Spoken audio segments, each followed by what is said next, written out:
Hey there YouTube, this is Amanda with Amanda Finds Freedom, and I actually got the name right this time. I just wanted to have a quick chat today.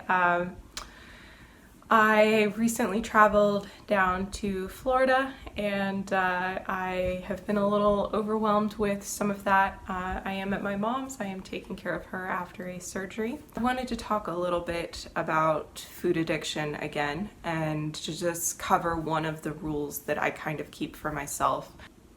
I'm seeing some of her struggles. She cut out sugar really well earlier this year. I helped her to do that after she got a cancer diagnosis in January.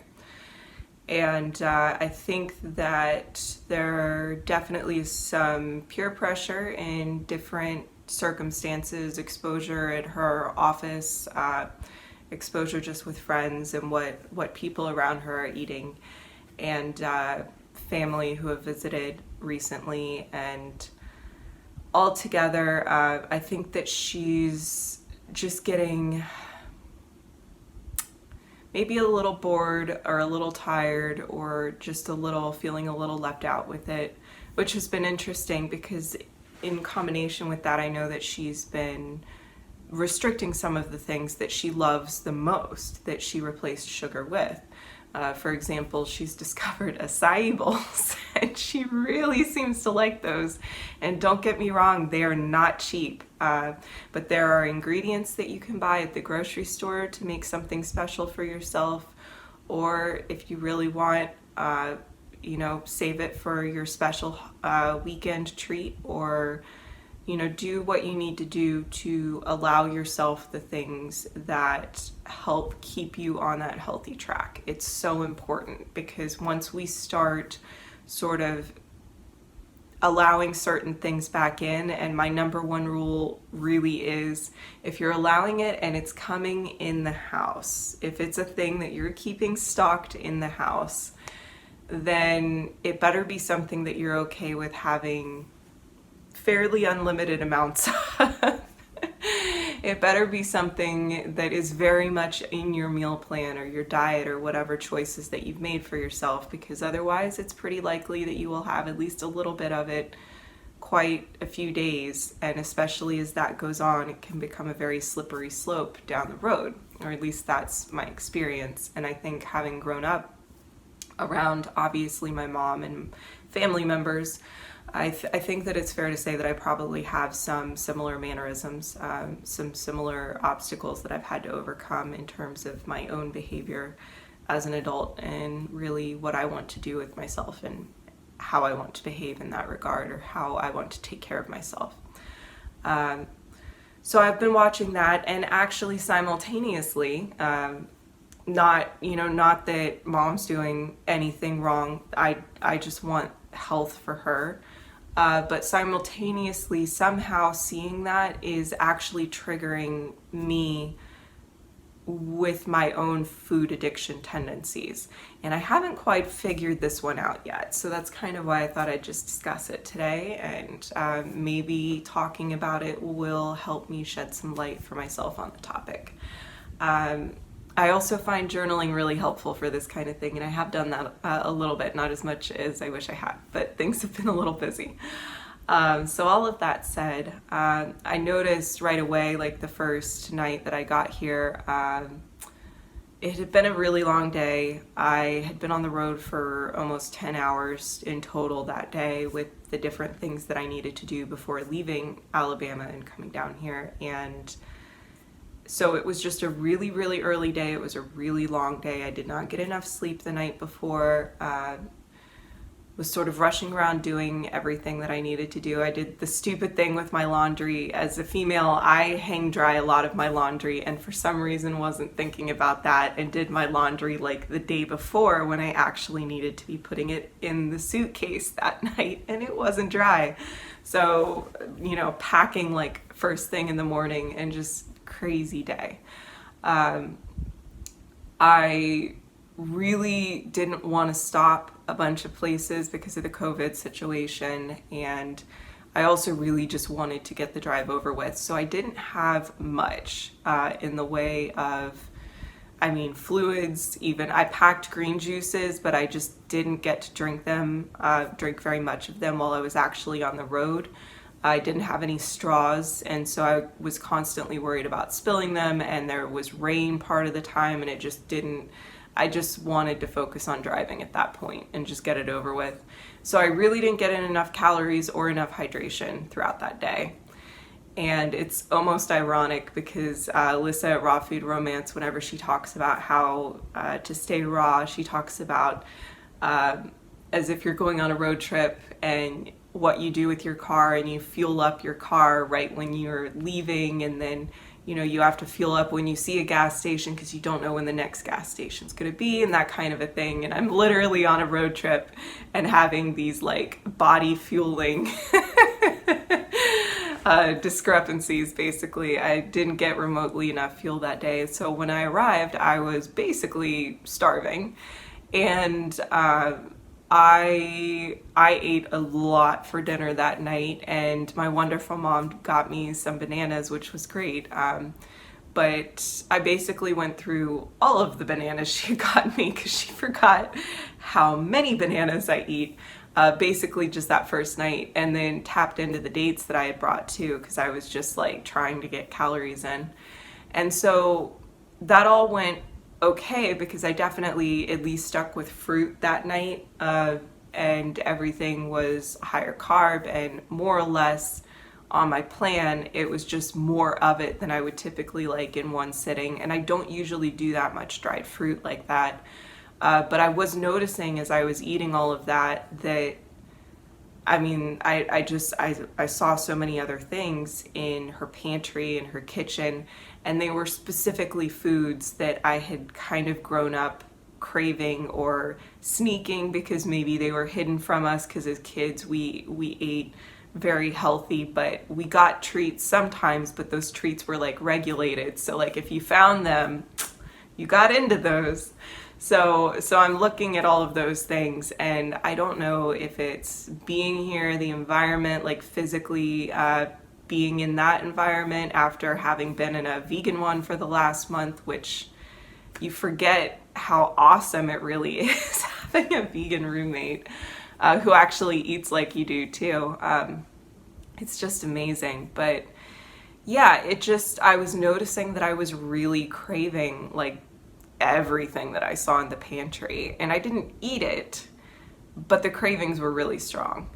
And so I figured that I would just continue eating the bananas and the dates to basically try to satisfy some of that craving. I did get my green juices in then too, but I think really at that point, step one was that I set myself up. I was not prepared.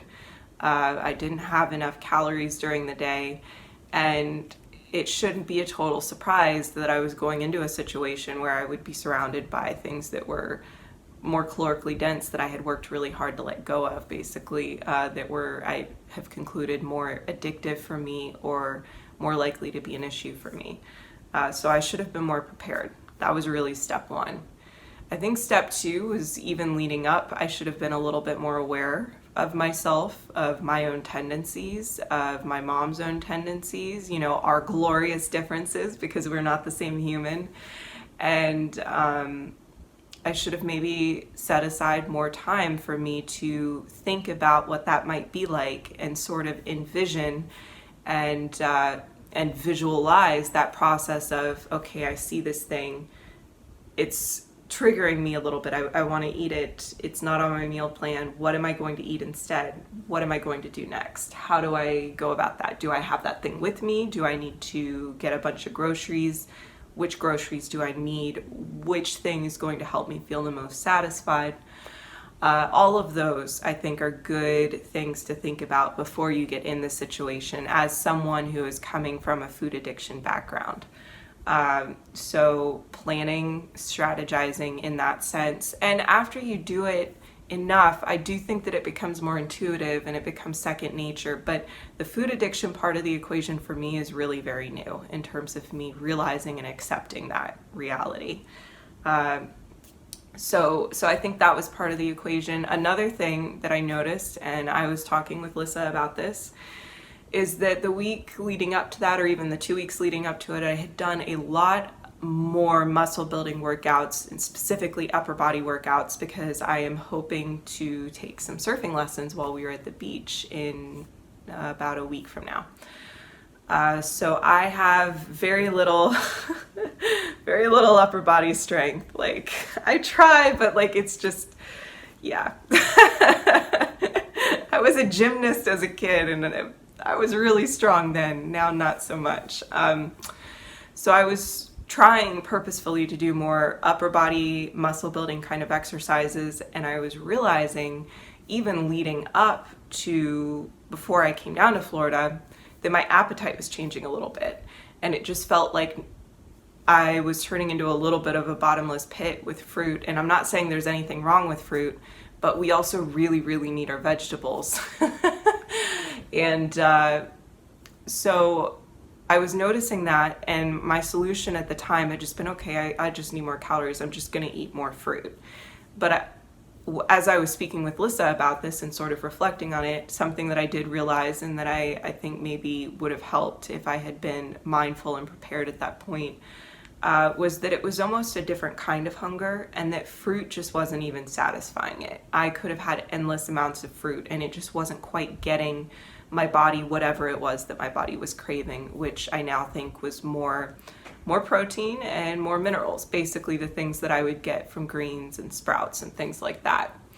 So once I realized that, I spent some time on Chronometer. I don't like using Chronometer a lot as someone who has disordered eating, a history of disordered eating to different degrees, nothing too extreme, but some history of that, tendency of OCD, tendency of sort of food addictive type behaviors, just the awareness of who I am as a person. I try not to use Chronometer on like a day-to-day basis, because it becomes too obsessive for me to try to get that perfect nutrition every single day, every single time, when I have other things I need to focus on.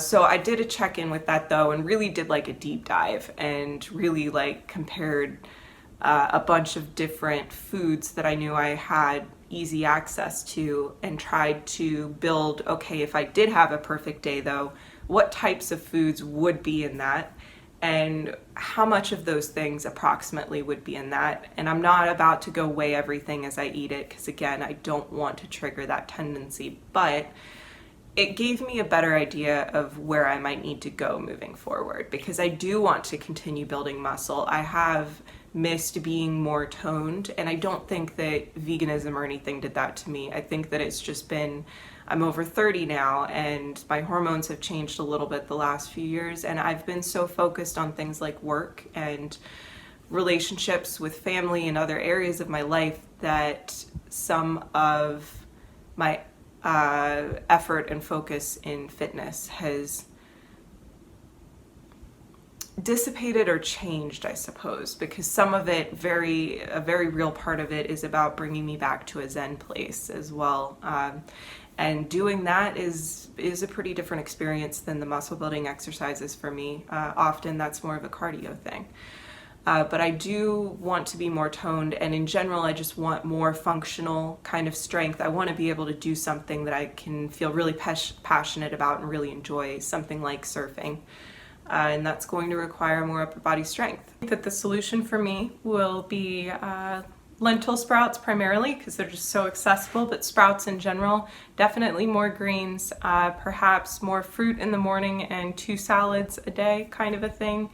But definitely more greens, and definitely some lentil sprouts. I think that will help balance me out a little bit in terms of the different types of macronutrients that my body might be craving. Not going low carb in any way either, to be very clear. But yeah, sprouts are powerhouses of nutrition. I'll probably do some videos on that in the future, and the nutrients that are available in sprouts, they're extremely bioavailable compared with eating the same type of food in a different form. But thank you so much for joining me today. If you have any questions, please leave them in the comments below. I love questions, and I am really happy to talk about anything and everything, as you guys know. So I hope you're all having a good day. Bye.